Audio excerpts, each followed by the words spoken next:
so I saw this post. It says save one album from each row. Okay, so here's all the options. Fuck Camila Cabello before I get started. But yeah, okay, my picks. I'm gonna pick Ariana Grande for row one. The Sweetener album means something to me. I've listened to it so many times. I just put it back on my wall. And yeah, I thought the production on here is really refreshing. I think it's a palate cleanser as an album, and I want to do a video about albums that are palate cleansers for me specifically.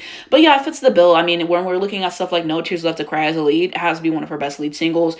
And I love Rem. That's my favorite song in the album, probably my favorite Ariana Grande song. And that BBC performance, Fed Families, I don't care. And then you also have to talk about stuff like whenever she was doing Get Well Soon, like maxing out Pro Tools. I always say this, but that's fucking crazy, okay? You got to give some love there. Mariah Carey's Daughter, for real. Y'all know I stand Mariah down. So Every Time was a really good song as well. Borderline, y'all hate on Borderline, but Borderline has always been one of my favorites. But yeah, I just think production-wise, it was something that was different for her. It was her stepping out of her comfort zone. I said this before, but Ariana needed Sweetener for her career. I'm sorry. It just pushed her outside of the box and everything. Didn't make her so one-dimensional. I feel like the other projects kind of more so were. And I like those albums, but I mean, Sweetener is just, it's different. It's special. So I would pick Sweetener, and I'll talk about the other albums in the row later. Second, I would pick Folklore. Folklore's what brought me back to Taylor Swift. I was talking about this the other day, but I believe that Kanye shit. Like, I'm not gonna lie. And so whenever that got exposed that like, hey, she was right, I was like, you know what, clean slate. I want to listen to Folklore. I listened to it, absolutely loved it, and it's my favorite Taylor Swift album to this day. Like I always say, the one, Cardigan, Last Great American Dynasty as a trio opening up this album. It doesn't get better than that. It really doesn't. All phenomenal songs in their own right.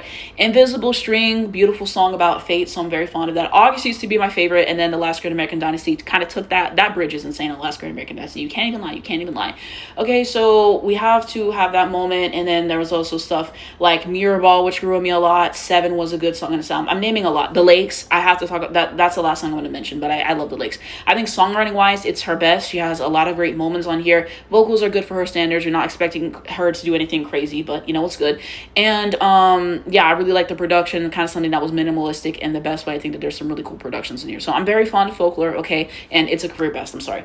And then last row, I'm going to pick Adele, 30. Yeah, when we're looking at songs like My Little Love, which might be my favorite Adele song. Okay, I love it. That kind of speakeasy vibe, writing a whole song for her son. Cry Your Heart Out is a phenomenal record on this album too. I think the song was called Woman Like Me. She said, it's hard, but it's not. I think something like that. And yeah, I really enjoyed that song and kind of that attitude that she had on that one in a sense.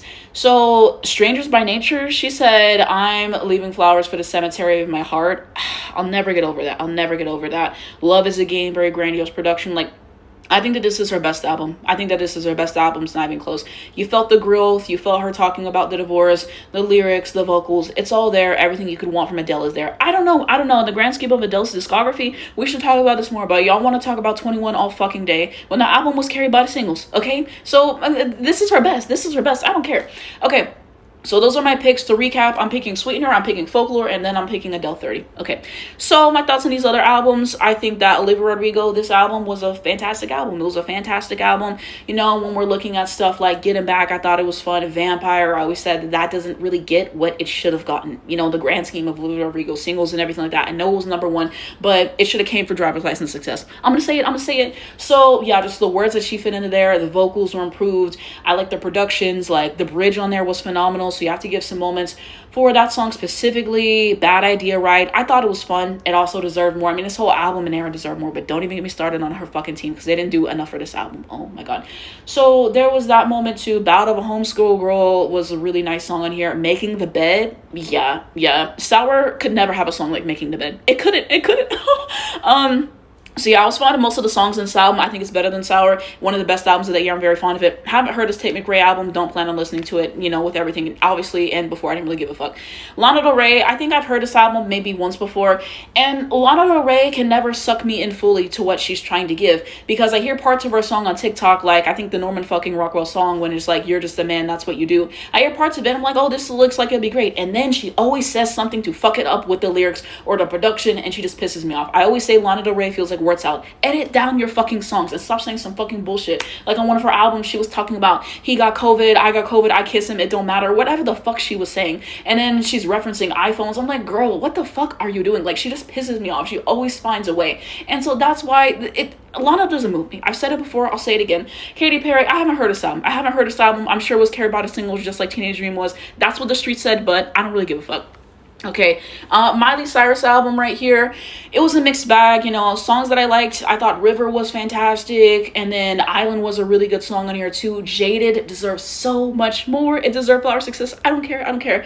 So we had good moments, but then we had stuff. I think it was called Superwoman. I didn't like that. I didn't like Muddy Feet with C. I thought that song fucking sucks.